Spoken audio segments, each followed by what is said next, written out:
Hey, what's up, everybody?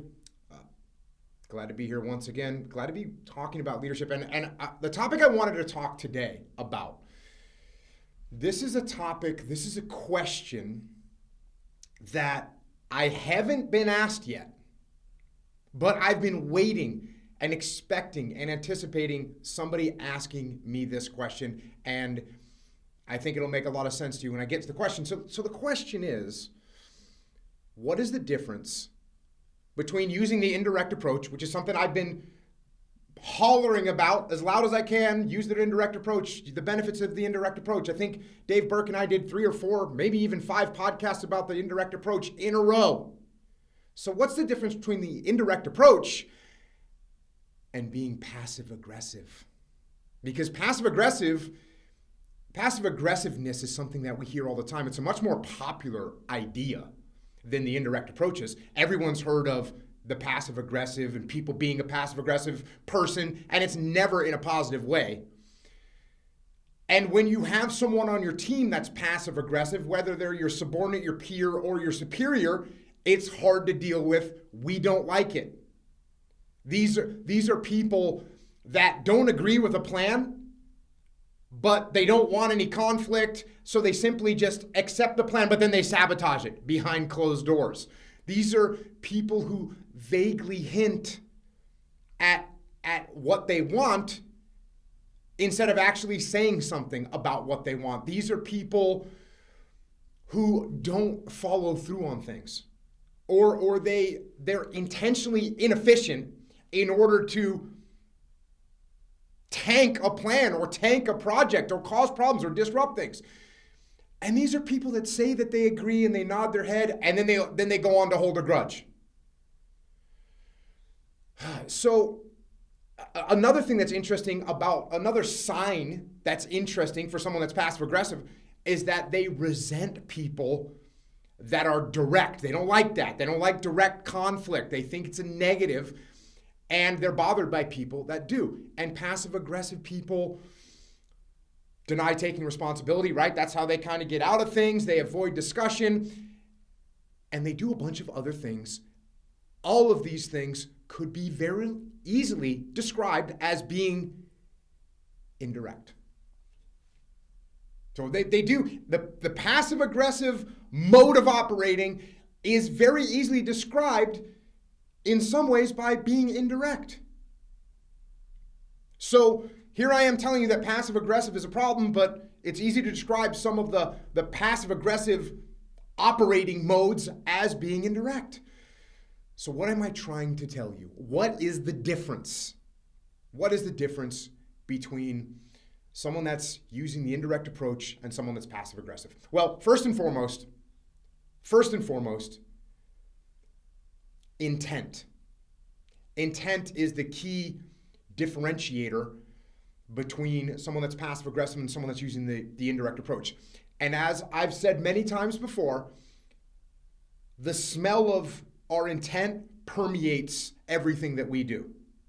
Everything that we do. There's a huge difference. So a passive aggressive person is secretly trying to get their own way. That's what a passive aggressive, they're secretly trying to maneuver and get their own way. An indirect approach person is trying to figure out the best way to get things done. A passive-aggressive person is sitting there listening and nodding their head, but they're not really listening. They're not really hearing what is being said. An indirect approach person is actually listening and actually hearing what other people are saying. A passive-aggressive person in their own mind thinks they have the right answer. That's what they're thinking. They're thinking, if I was in Jamie's shoes, I'd do this totally different. That's what they're thinking.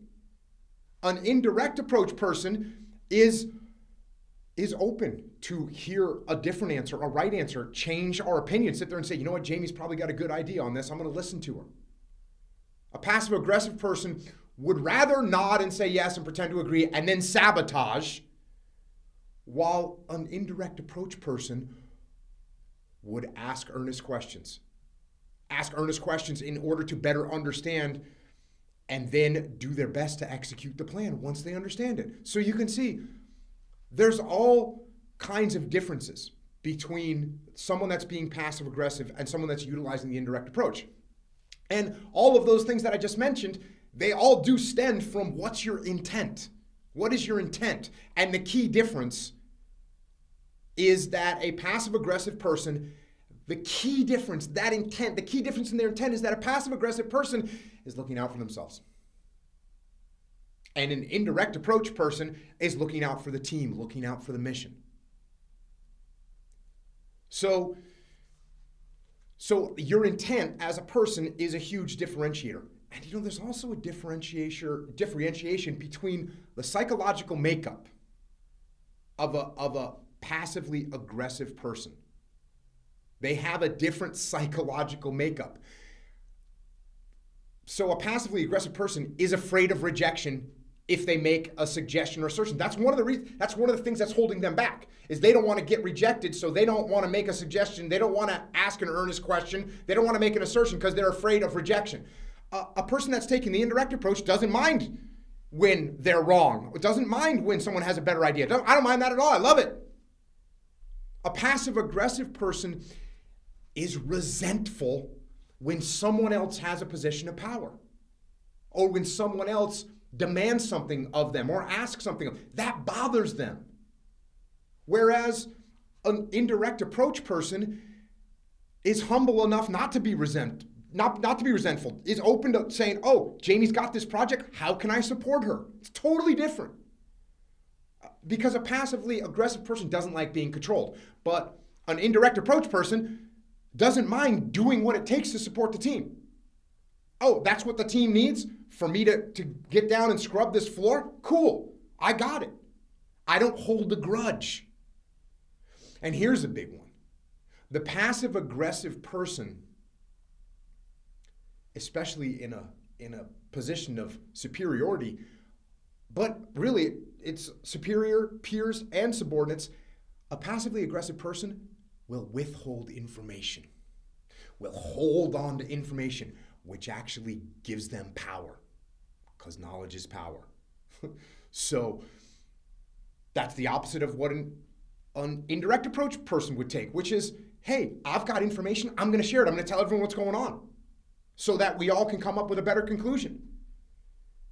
So there's psychological differences, and even in the psychological literature, there are a bunch of behaviors that are common for a passively aggressive person. They have a sullen attitude. They're filled with resentment. They're cynical. They're stubborn. They procrastinate. And these aren't things that I made up. This is from the psychological literature. And you know what one of the biggest ones is? They blame others and they make excuses. I mean, it's just like textbook, the opposite of what we teach and what we talk about. So clearly we don't want any of those behaviors, because they're the antithesis of the idea of extreme ownership. So that being said, it's important to see that there are similarities, right? There are similarities between the behavior of passive aggressiveness and the indirect approach, and we have to know what those are. So just remember that the indirect approach is not manipulation. It's not manipulation. It's also not a deviation from doing the right thing. It's not trying to go in a different direction. It's not out of alignment with the rest of the team. It's actually in full alignment with everyone. It's in full alignment with the rest of the team. It's not a deviation of where we're trying to go. It's just an alternative way to get there. It's a way that meets less resistance. It's a way that is more flexible. It's a way that increases your chances for success, but it starts by being earnest in your intent. What are you trying to do? What are you trying to do? Why are you trying to do it? And are you doing the right things for the right reasons? Because if you're making these little maneuvers, and I don't want to say anything to Jamie because I'm trying to better my position, guess what? I'm being manipulative and I'm being passive aggressive. But if I'm listening to what Jamie's ideas are and I'm trying to incorporate them so that we can come up with a better solution for the team, guess what? That's the indirect approach. So are you doing the right things for the right reasons? Are you putting the team and the mission above yourself? Is your ego in check? Because if your ego's in check and you're doing the right things for the right reasons, then the indirect approach isn't passive aggressive at all.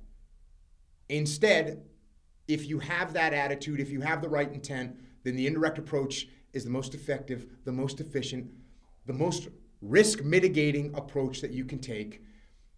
And it will be, in most cases, at least in the beginning, the best approach. Now, I'm going to get borderline close to spinning off on a whole new topic, which I'm not going to, but listen, might you occasionally have to escalate into a more direct mode? Yes, you will. And here's the warning. The warning is don't escalate into passive aggressiveness. Right? Don't, if Jamie's not really listening to what I'm saying, I don't say, okay, well then you know what? I'm just gonna undermine her plan. That's going in the wrong direction. If you have to escalate, you escalate towards being more direct. Don't escalate towards passive aggressiveness. Be careful of that, because we don't want to escalate to resentment and sabotage and bitterness and cynicism, because that is awful. And what will help you make sure you're escalating in the right direction is, instead of me thinking, oh, Jamie doesn't understand what I'm trying to do, Jamie doesn't understand this as well as she should, instead of me thinking that, guess what I think? What am I doing wrong?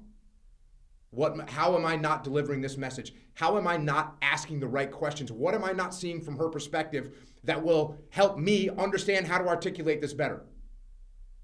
So then you can listen more, you can humble yourself, and you can listen and understand the situation that you're in better. And you can continue to put the team and the mission above yourself. So there you go. I've been expecting this question for a while, because there certainly are a bunch of similarities between the two.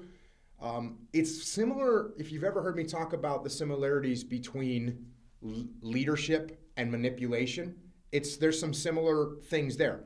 You know, if I'm being a good leader, well, I'm trying to get Jamie to do the right thing, but I'm trying to get Jamie to do something.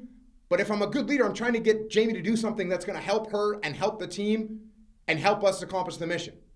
That's leadership. If I'm manipulating, then I'm trying to get Jamie to do something because it's going to better my position. It's going to help me out.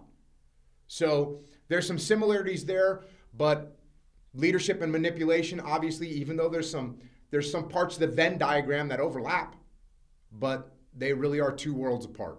So same thing with passive aggressiveness and the indirect approach. Jamie, what do you got? This topic today, I wrote down, which is now probably my 27th time in the last 4 weeks, relationships. Because again, this goes back to me for, when we think about how do you solve problems, how do you deal with people that are maybe being passive aggressive, or you look at issues that you're dealing with as a leader, I always look for the laws of combat. How can they help me solve these problems? The first law of combat being cover and move. And obviously the foundation of that principle is relationships. And so if someone's being passive aggressive towards me, the first thing that I'm thinking is, I don't have a good relationship with this person. I haven't prioritized a relationship with this person. Because if I have a good relationship, it's likely we're going to be taking the indirect approach with one another, because we're aligned on the mission. We have a good relationship, and we merely want to help and support one another to mutually accomplish that mission.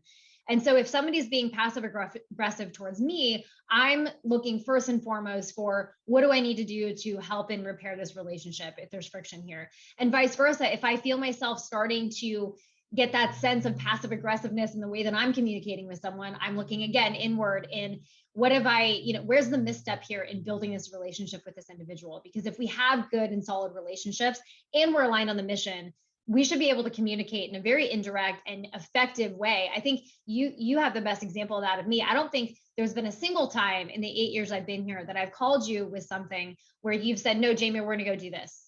I don't think you've one time said, no, this is what we're going to go do instead, which would be considered maybe a more direct, tactic. And instead you're saying, hey, what do you think we should do here? You're asking earnest questions, you're pulling a thread. And to be honest, now you ask a question and I immediately start thinking like, oh, I'm off track here. I got to go back and rethink this, because the second you ask an earnest question, not passive aggressive, truly for the betterment of the team, how do we succeed together? I'm thinking to myself, okay, I missed something here. Let me go back and rethink this. So yep. I love this idea. And I think too often people play this line really closely. and they kind of flip into that passive aggressiveness without even knowing it. But if you have good relationships, I don't think you're at risk as much to do that if the relationship is strong and there's mutual trust and respect. Just think about the intent when I'm asking you a question. When you call me up and you say, hey, Jocko, we've got this situation going on, and here's what I think we should do. When I ask you a question, my question is so earnest. Why is it earnest? Well, because the problem that you're dealing with is something that you've been looking at for 3 days or a week. You've talked to the client, you've talked to the instructors, you've come up with a couple possible solutions, you've vetted those solutions with the rest of your team, and then you're coming to me. I'm not sitting there thinking, you know what I need to do is get Jamie to move in my direction because I know more than her. That would come through, and that would be a passive aggressive approach. You know, well, hey Jamie, do you think that's really going to be good for the client? Right? No. It's like if I say, hey Jamie, do you think that's good for the client? She's like, yeah, actually, here's why. We already actually talked to the client. So the idea that when you go into one of these situations that you're actually humble, that you actually think that your subordinates know more than you about the situation and probably have a better solution, that's what you should be thinking. That's what I'm always thinking. And so, yeah, I rarely have to say, you know, it's funny, we joke about it. There's like one time in the past 5 years with Dave Burke where he came up with a solution that was bad. And I'm sorry that he's not here to defend himself, but he thought from his perspective, it seemed like a good solution. And I had a different perspective. I had a different perspective. It's something that I had already been through. And so I said, hey, I started asking him questions, and he said the same thing as you, Jamie. As soon as I started asking him questions, he was like, there must be something wrong here. And then the other funny example is we were getting ready to do a muster and a muster PT, and Leif and JP had come up with a new idea for the PT, which is great. But we were now like 15 minutes from people showing up. We didn't have time to rehearse it. There was definitely some questions about whether this PT would have been feasible or whether it would have been disorganized. And finally, I'm like, hey, we're doing our normal stuff. JP, what's our normal gig? He got it out. We did it.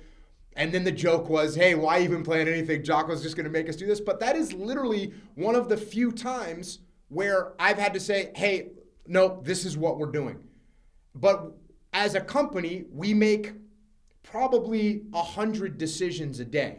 Probably 100 decisions a day, and I probably engage in one decision, no, maybe 3 decisions a month I might engage in. So that's a lot. That's a lot of decisions being made that I'm not engaged in, not involved in, but the team knows what to do, and I trust the team.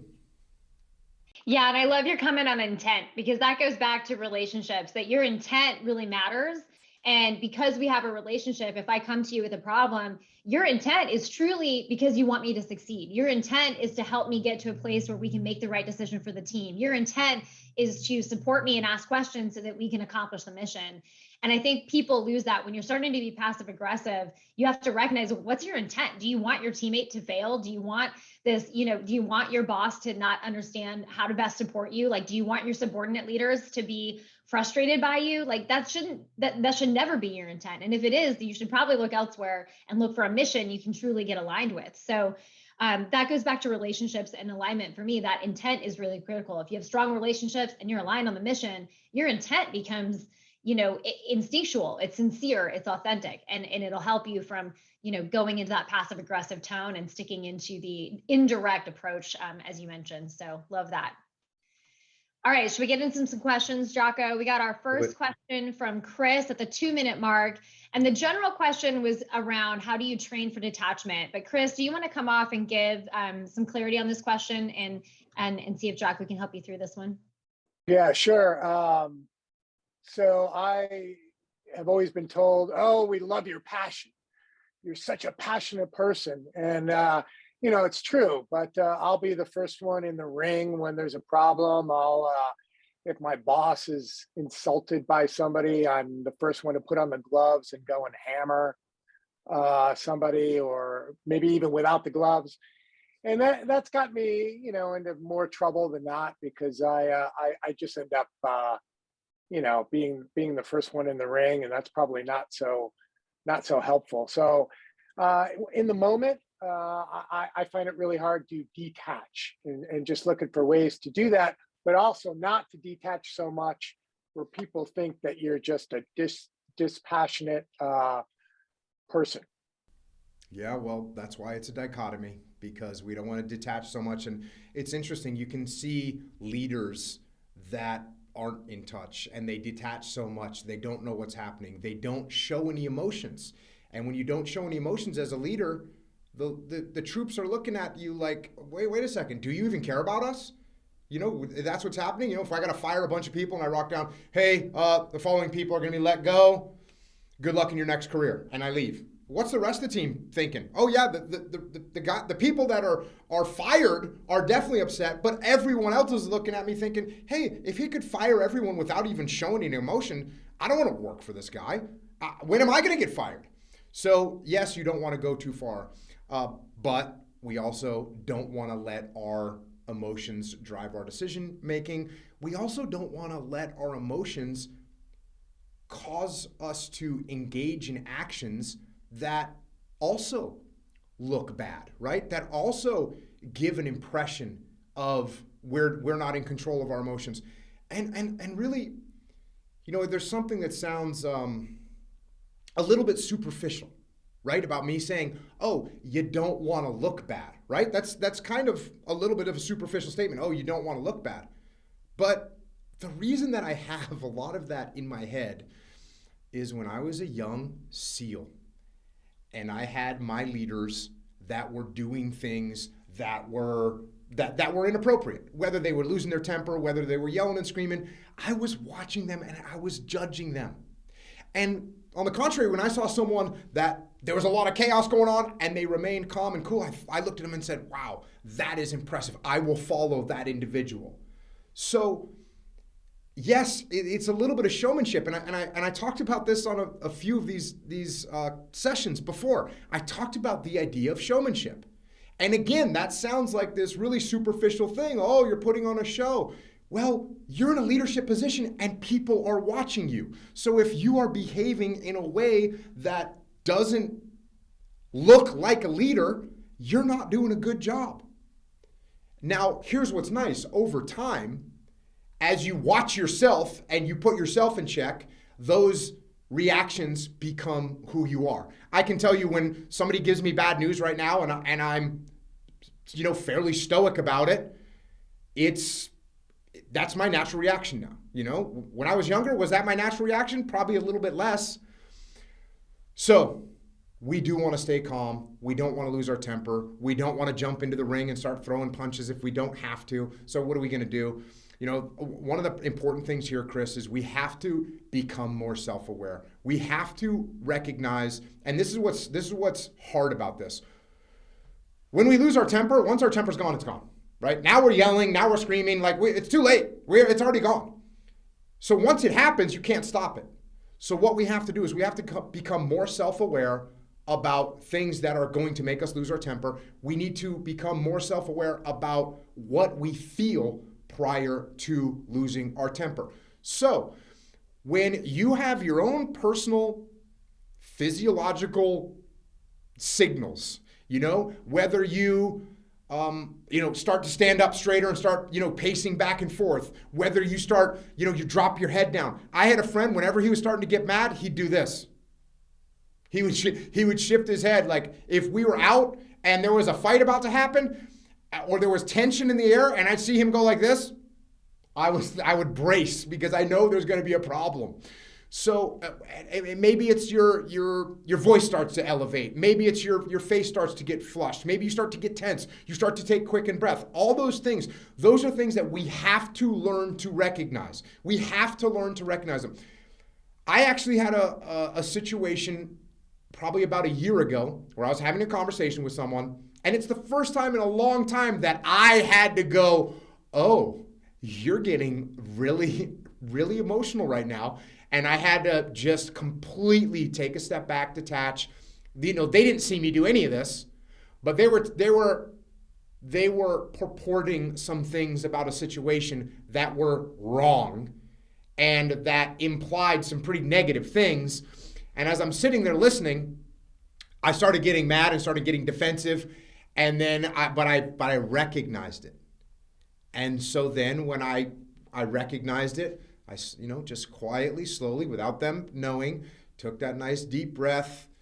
And then Jamie can probably guess what I said. I said, "That's interesting," which is what I say when I'm trying to de-escalate myself, because it's a good response. It means, okay, that's an interesting perspective. That's an interesting statement that you made. You've got my attention, but it's still only interesting. I'm not mad. But recognizing the hardest part, and what you probably need to work on, Chris, is recognizing that, my fists are clenched. I'm starting to pick my head up and look. I'm starting to furrow my brow. What are the things that you do that show yourself that you're starting to get emotional, that you're about to jump into a problem? And here's what I think is the most critical thing about this. When you seem to now know that that's bad, and recognizing that this bad is like the first step, because people have been complimenting you your whole life, Chris, that you're passionate. And by the way, that's a little bit of a backhanded compliment. It really is.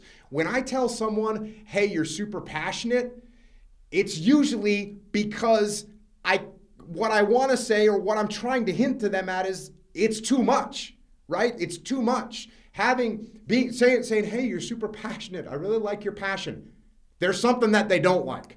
And that's what I would pay attention to, what they don't like more than to what they like. Is it going to be passionate? Yes. Am I passionate? Absolutely. I'm passionate about all kinds of things, including freaking leadership. But I'm not going to let my passion override the way I behave, and I'm definitely not going to let it drive my decision making or my actions. Does it mean that I cast it away? No, absolutely not.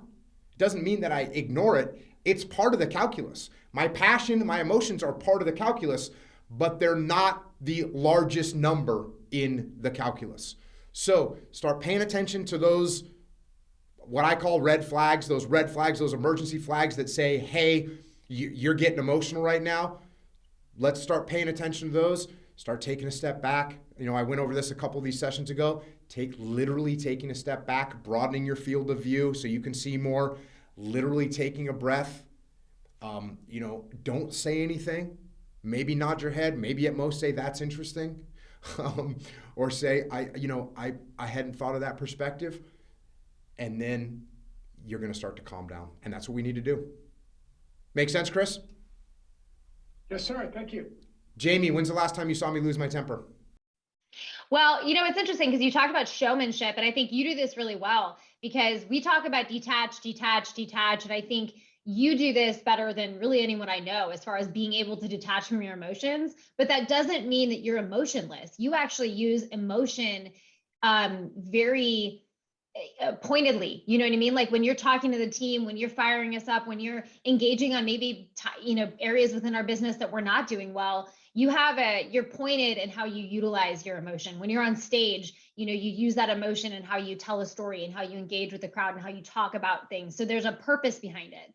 And when you're doing that, like the emotion can be an important factor in people's ability to hear and listen and be impacted by what you're saying. The difference there is that detachment piece of, are these red flags showing and I'm not paying attention to them, and then I'm flying off the handle.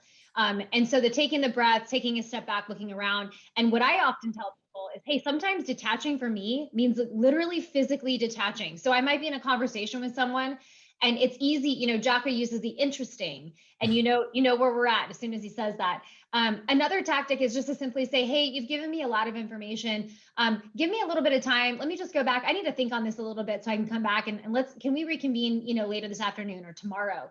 Give yourself time to think about it, because that sometimes that physical detachment from a situation, and we've joked before, it's the reply all, see answers in red, all caps. And then you take a step away from your computer, you go have lunch, you give it some thought, and then you can come back and actually reword that email to a point where it's going to be impactful for the team. But losing your cool is just a sign of weakness. And so you have to think about your emotions as purposeful. am I using the emotion or this passion in a way that's going to help and benefit the team? Or am I using that in a way that I'm flying off the handle and I'm damaging relationships and I'm getting in the way of what I'm really trying to communicate? So it's really about finding the balance there, which is everything we teach, the dichotomy between it all. So detaching, taking a step back, I think is a critical step. Cool. Thanks, Chris. Let us know how that goes.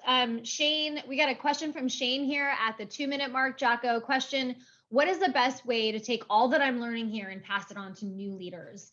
He references it at the muster that we talked about having a training plan for the team. And he's asking what would be a key lessons to cover for a new team within a 6-month assignment. Shane, anything to add there? Hey, yeah, I just, Dave Burke said, hey, we need to have a training plan for our team. I learned on here, I had too many direct reports and I wasn't helping people on my team grow. So I went back and divided up my group into teams of 4 and did a 6-month rotation for a team lead. I want to do a training plan for them. What are the key things they should know? I've got your job as the leader, explain the why, and some things specific to their job role. But, what's the best way to roll this out? What should be in it? Yeah, there's kind of 2 pieces to this in my mind. The first piece is, what do we want to train our people as leaders? How do we train them? Well, quite frankly, as far as I know and what I believe, what do people need to know about leadership? They need to know about extreme ownership. They need to know about cover, move, simple, prioritize, and execute decentralized command. They need to understand the dichotomy of leadership. Those things that we wrote in those initial 2 books are those are principles that I want my leaders to learn. And by the way, again, the things that we teach, when I go and give an introduction to leadership brief to a company, any company, the brief is almost the exact same thing that I used to teach the young SEAL leaders that were getting ready to be a platoon commander or getting ready to be a task unit commander. The same thing. Those are the fundamental principles of leadership. So I think in one bucket, you have that. Hey, this is how we are going to lead. And the more we all are aligned around the way we lead, the better off we are going to work together as a team to lead. And as a matter of fact, maybe a year or 2 ago, we have the LDAP program, which is the Leadership Development and Alignment Program.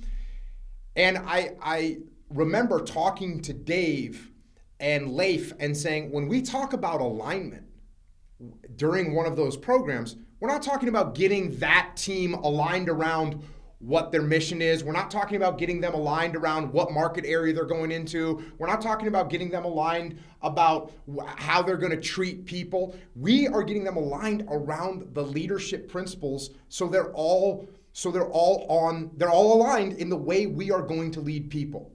So you have that bucket. How am I going to train my people how to lead? I would say that we are doing our best, and we are actually furthering this right now. Speaking of Dave Burke, and he is putting together the solid curriculum. Like, hey, this is what you need to learn. This is something that we know we need to do a better job of. Because right now I could say, hey, you know what, Shane? Tell your team to go through extreme ownership, go through the dichotomy of leadership, go through leadership strategy and tactics, go from beginning to end. That's your answer. That's cool. And it is true, but we want to be able to give it to you in a more digestible way and with a little bit more clarification about why it is in that order and how it works. So that's one bucket. The next bucket is something that you already kind of mentioned, which is what are we leading in our specific organization? So the first thing that comes to my mind when I think of that is roles and responsibilities. So actually delineating who is in charge of what is something that is so powerful, and it happens so infrequently, it's kind of shocking. But to start off and say, okay, here's our roles and responsibilities. This is what I'm in charge of. This is what I'm gonna take ownership of. This is what you've got. This is what you've got, and right on down the line, so that everybody knows what it is that they're responsible for. Then we can start talking about, okay, how are we going to interact with each other?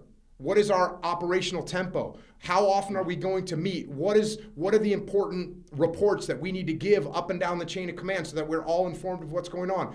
So And then the job specific, hey, here's what you do, and this is probably nested in this whole idea, is one of our goals as leaders is to create more leaders.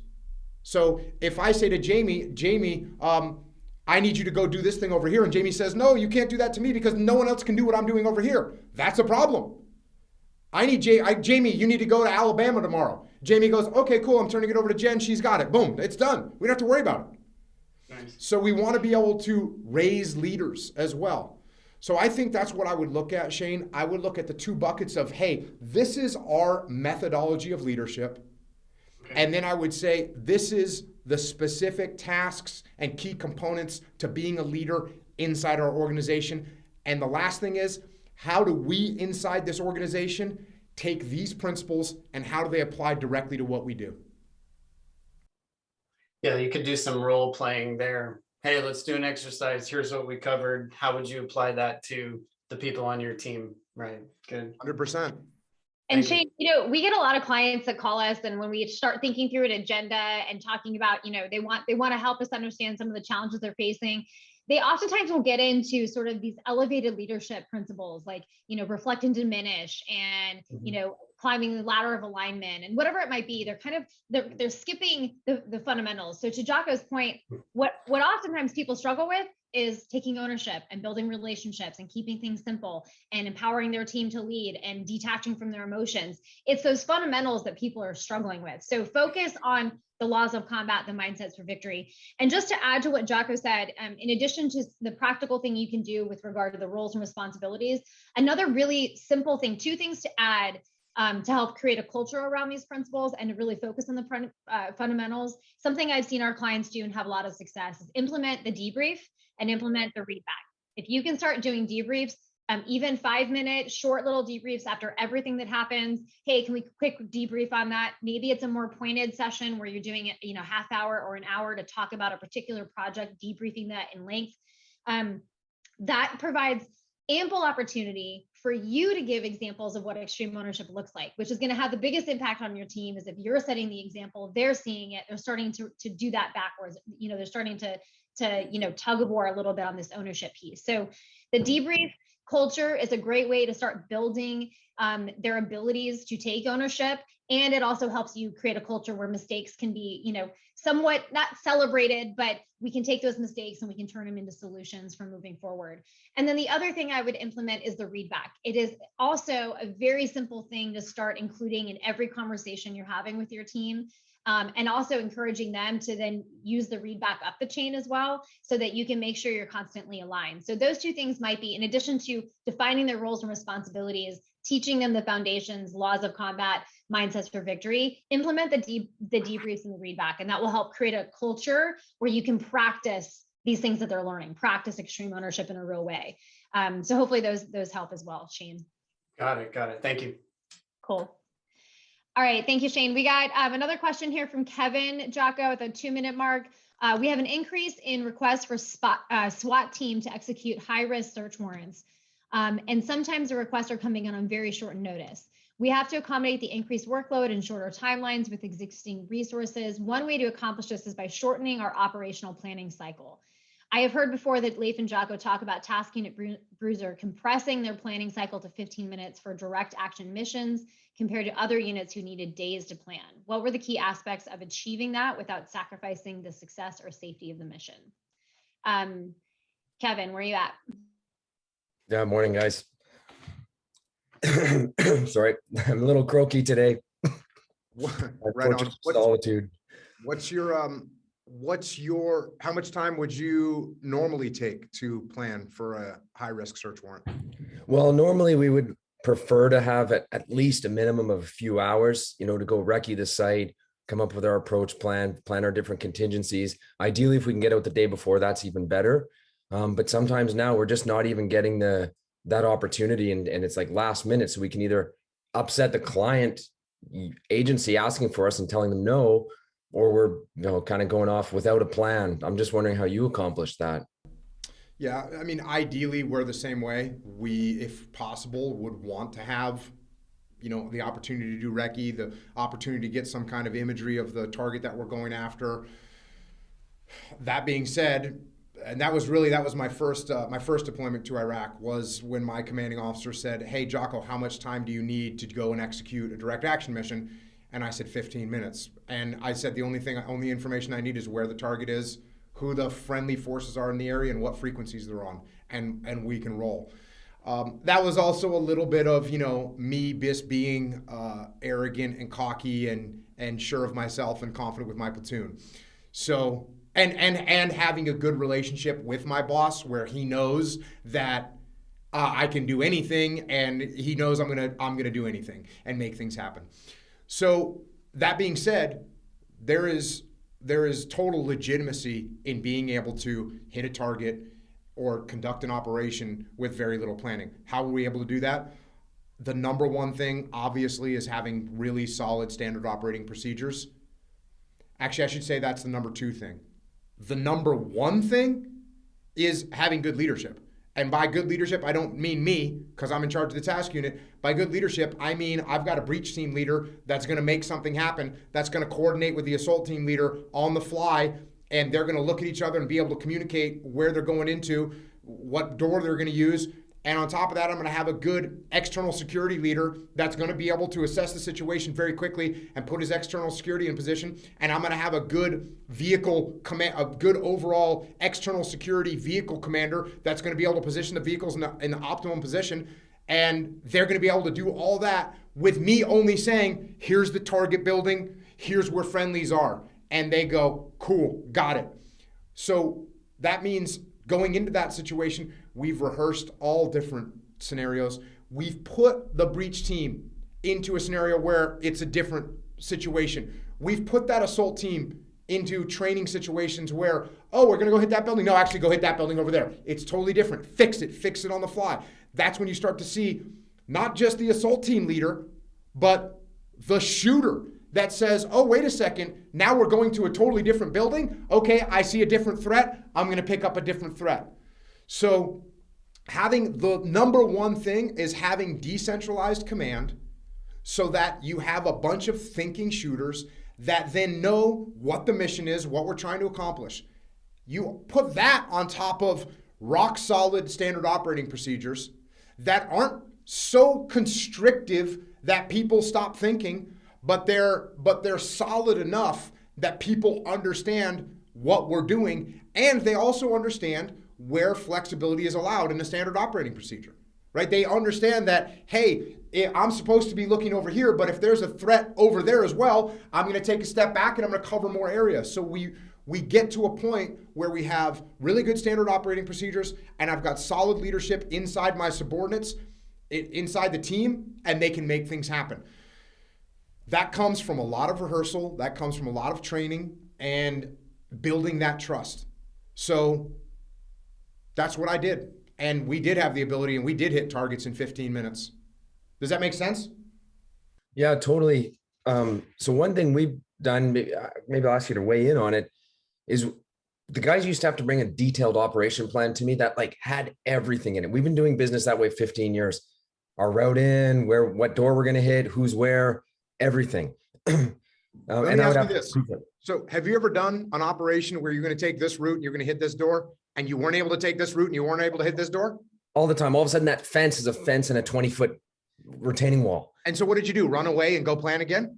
No, of course not.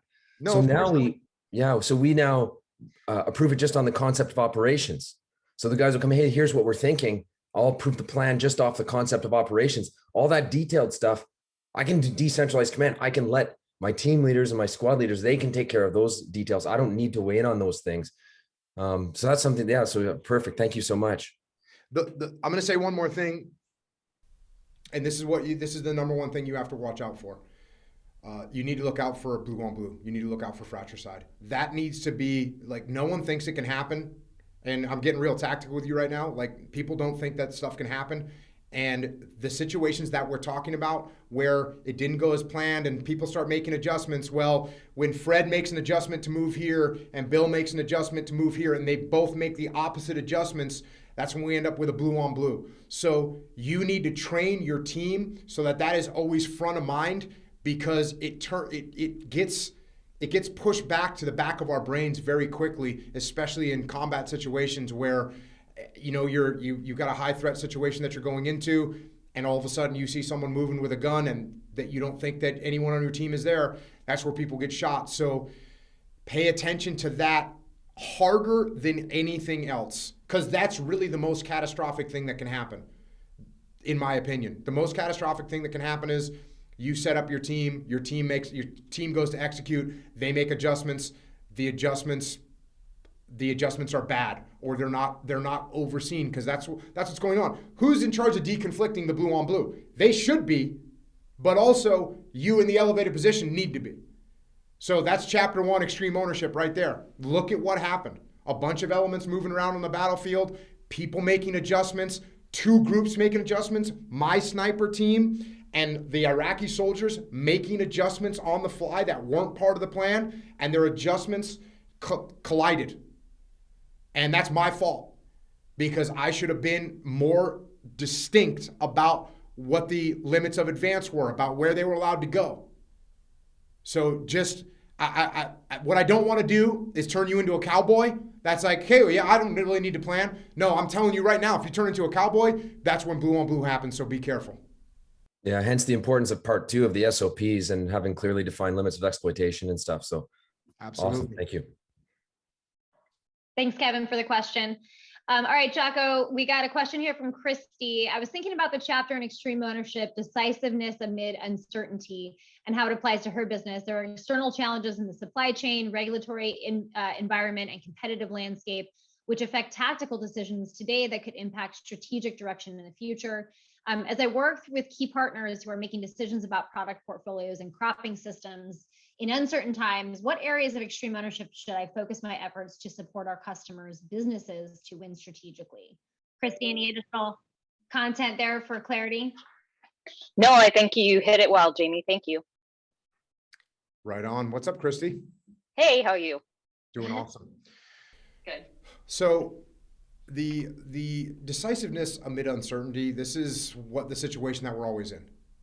I like to say that if we knew the future, we don't have to make a decision. We just follow the plan, right? If we know what's going to happen, there's no decision to make. We just go. And this is why I think the idea of iterative decision making is extremely important. The idea of saying, hey, listen, we're not sure if this crop is going to do better or this crop, or this seed is going to do better than this seed, or this bug killer, what is it, insecticide? This insecticide is going to do better. We don't know. So if I'm not sure if I should use A or B, well, what should I do? Well, I'll take my best guess is B. We'll buy a bunch of insecticide B and we'll see what happens. Like, that's not a great decision, because what if insecticide B isn't that great? So instead, what do I say? I say, hey, listen, we've got our first, we're going to have to spray some insecticide on this area. Let's buy enough to just get this small area taken care of. Once we do that, we'll see what the effect is. We'll get any feedback that we get. And then if it works well, cool, we can get more of that. Or we can even do an A/B test them both at the same time on a small area, so that then we can look up in a month and say, oh yeah, this one worked great, this one worked bad, cool. Let's continue to invest in this one that worked well, not throwing the other one out the window, because we still going to see some longer term effects, right? Maybe it ruined the soil. Maybe it had some other effects that we didn't want. So what I'm going to always do when I'm not sure what to do is I'm going to make small decisions. I'm going to make small decisions, the smallest decisions that I can, and move in that direction. And I'm going to stay humble enough and open-minded enough that when things change, I'm going to make those adjustments. Now, can we get sometimes cornered where we have to actually make a big decision? That does happen. It does happen. From time to time, it does happen. It happens more rarely, I think, than most people see every decision as like, oh my gosh, we have to go all in right here. We've got to buy, we've got to buy the full supply of this. Most of the time, you don't need to do that. Do you have to do it occasionally? Yes, you do. When you have to do it, look, you make an assessment, you figure out where you can mitigate the risk. Normally, if I see a big decision I've got to make here and there's no way around the big decision, what I start looking for is alternate ways to mitigate the risk. I'm looking for other areas. That's why detachment is important. Because as soon as I step back and say, oh yeah, we were gonna use this insecticide on this field and I had to make this decision, but I take a step back and say, you know what? We've got a whole nother customer and a whole nother client with a whole nother area, and we can judge here off that and make adjustments with our future clients. So talking to people and explaining to them how we're gonna mitigate risk, how we're gonna make small decisions, how we usually pay a little bit extra for these small decisions, right? You know, if I'm gonna publish a book and I think, well, you know, Jamie wrote a book, Jamie's pretty popular, I think it'll probably sell 10,000 copies, but if it doesn't sell 10,000 copies, do I want to be sitting on inventory of 10,000 books? But at 10,000, they only cost me $2 a piece. Okay, so that's $20,000. If I only buy whatever it is, half that, maybe I have to pay a little bit extra, but I can mitigate the risk. So we just run that calculus. We run that calculus. The nice thing is about books is they don't go out of date, right? The book is always there. You can always sell it. It's going to be there for, you know, people will eventually buy 10,000 books from Jamie, probably a lot more. But if you're dealing with food, if you're dealing with supplements, I have supplement company. We're not like, oh, we think everyone's going to love this, so let's just save as much money we can by buying this massive bulk. Okay, what if no one likes that flavor besides Jocko, which happens from time to time, right? So what do? Buy smaller, mitigate the risk, pay a little bit premium, but that way we can make adjustments and improve the flavor. So those are the kind of things that I think about when making decisions every day. And look, every decision that we make is uncertain, every one of them. And so that's why I'm constantly doing as much risk mitigation and small decisions as I possibly can. That help you, Christy? Yeah, I think just asking more earnest questions with our key partners and our contacts to try to figure out the risk they're willing to take and how much risk is acceptable in their portfolio and in their business is key. And then just trying to work with them to find the best solutions. It's that balance, right? It's what do I need today? How do I want to succeed in the future, and trying to figure out that balance. So I appreciate that. Thank you, Jocko. Thank you, Jamie. Yeah, and what's nice, Christy, is it sounds like you are in this nice detached position with your clients, right? Yep. Where that allows you to provide them some really beautiful feedback because they're focused right here and they're like, well, what do? We need to make this huge decision. And if you can talk them through, you know, you show up and say, hey, actually, you don't need to make a huge decision.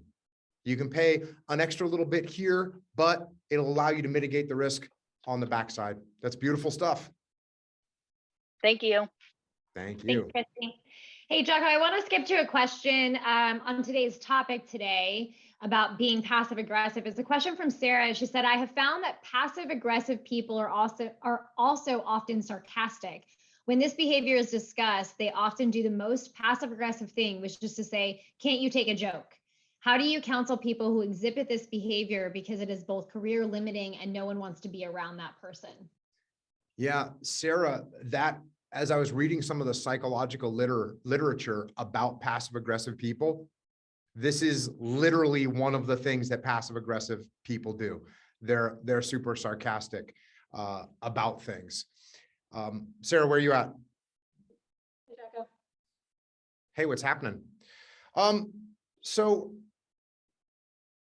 this idea right here, one of the things that I think is interesting about this question is when people are called out on their behavior, right? Well, what are we doing when we're calling someone out on their behavior? We're being direct. Yes, we are.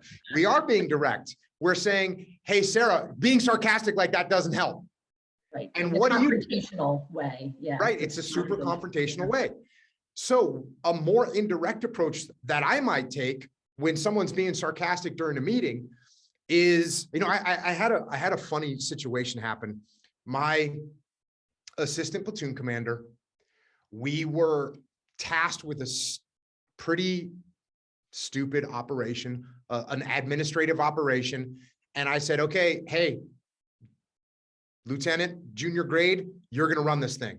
And he's like, okay. And he gets all fired up and he puts a brief together and he gets all excited. And he goes in and briefs the commanding officer.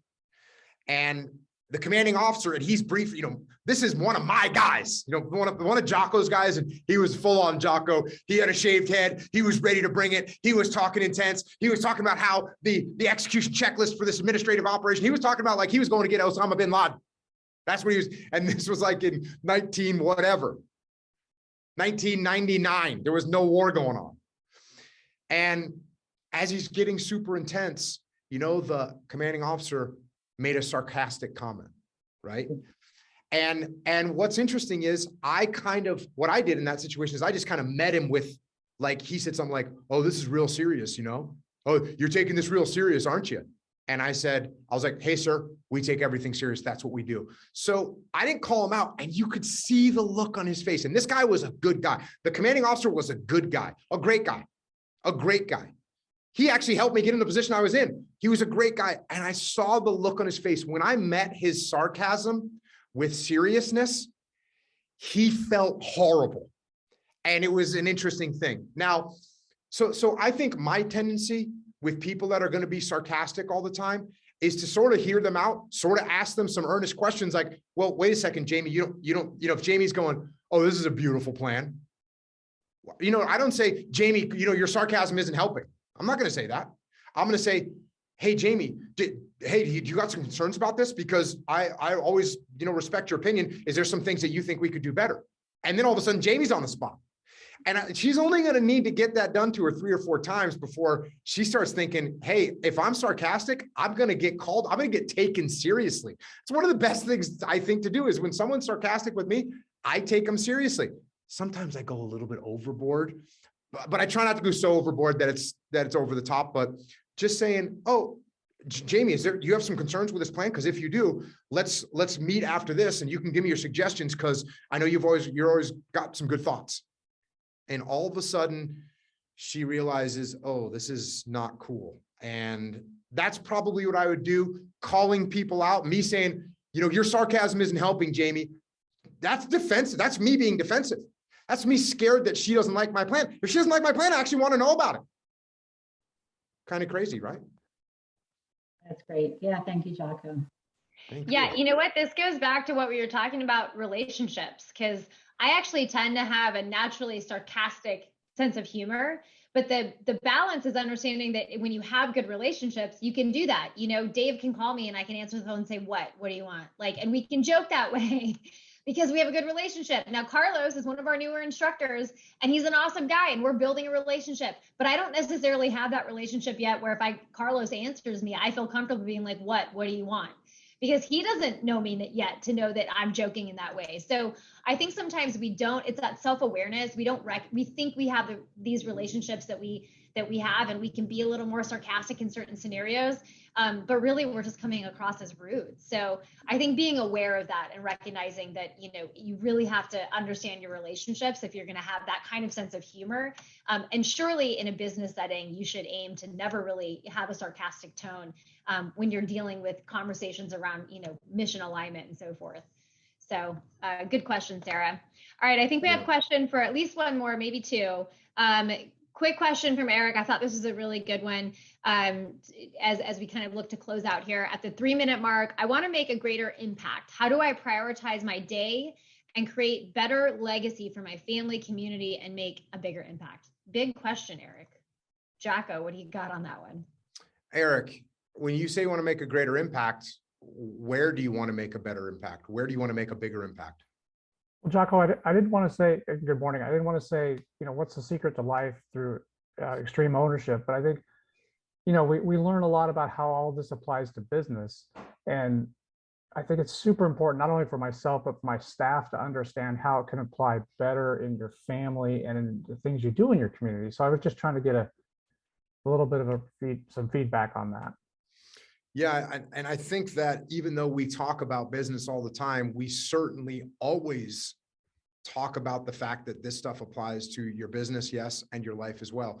And I would say this, strategically, when you look at your life, while what you do in your business is obviously important, There's nothing that's going to be more important than what you do with your family. There's nothing to be more important than what you do with your community.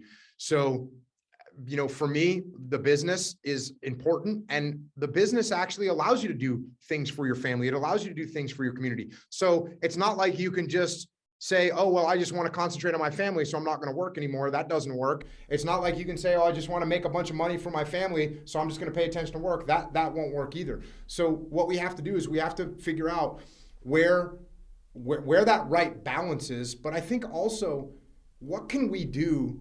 What can you do to make sure that your business is aligned with your life? And, for me at Echelon Front, I am totally driven by the fact that I want people to know what we know. This isn't to say that we know everything, because we certainly don't. This isn't to say that we have some superior level of knowledge that no one else has. That's not it. What we actually have is some basic stuff that we want as many people to know and understand, because I know that it will help people in their lives. So by doing that in our business, okay, that's gratifying, not just because of the money and because the business is gratifying, because we're doing something to help people. At Jocko Fuel, I've got a business where we're making supplements. I'm making things that are literally good for people and giving them options to take something that is going to make them better, stronger, faster, smarter. If I was just over here trying to make money, that's not my thing. Origin USA, we're here, we're trying to rebuild manufacturing in America. That's not just about money. Believe me, if we wanted to make money, we would not do it the way we're doing it. If it was just about the bottom line, I would have everything made in China for pennies on the dollar. That's what I would do. But I'm not going to do that.